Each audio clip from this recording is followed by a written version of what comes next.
Young tiger fans ఆశించినట్టుగా high voltage beat ఇచ్చి పండుగ చేసుకునేలా చేశాడు అనిరుద్ధ్. కానీ ఎన్టీఆర్ అనిరుద్ధ్ కాంబినేషన్ హైప్ కి తగ్గ రికార్డు వ్యూస్ మాత్రం రాలేదనే చెప్పాలి. దీనికి కారణం ఈ సాంగ్ కి కాస్త మిక్స్డ్ రెస్పాన్స్ రావడమనే చెప్పొచ్చు.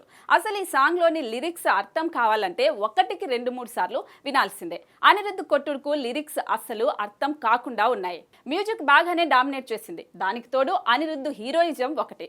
ఇక లిరిక్స్ ఎన్టీఆర్ మాస్ ఇమేజ్ కి తగినట్టుగా ఉన్నా కూడా కొంచెం అతిగా ఉన్నాయి. పైగా ఈ ట్యూన్ కాస్త విక్రమ్, జైలర్ వంటి సినిమాలను గుర్తు చేస్తుంది. ఇలా దేవర ఫియర్ సాంగ్ పై రకరకాల కామెంట్స్ వినిపిస్తున్నాయి. కానీ ఇక్కడ చెప్పుకోవాల్సిన విషయాలు కొన్ని ఉన్నాయి. దేవర హైప్ కి అనిరుద్ధ్ ఈ రేంజ్ మ్యూజిక్ కు కొట్టి తీరాల్సిందే. ఎన్టీఆర్ కా మాత్రం ఎలివేషన్ ఇవ్వాలంటే రామజోగయ్య శాస్త్రి ఈ రేంజ్ పదాలు వాడాల్సిందే. ఎందుకంటే కొరటాల శివ ముందే చెప్పేశాడు, ఈసారి అన్ని బౌండరీస్ దాటుతున్నాం, దేవర చేసే మృగాల వేట మామూలుగా ఉండదని చెప్పాడు. చెప్పినట్టుగానే ఈ సాంగ్ ఉంది. దేవరపై ఎక్కడో ఒక చోట ఉండే భయాలన్నింటినీ ఈ సాంగ్ పటాపంచలు చేసేసింది. టైగర్ క్రేజ్ కు తగ్గట్టుగా ఎలాంటి పాట ఉండాలో అలానే ఉందని అంటున్నారు టైగర్ ఫ్యాన్స్.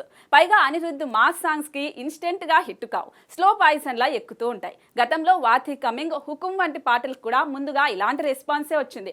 కానీ వింటున్న కొద్దీ చార్ట్ బస్టర్ గా నిలిచాయి.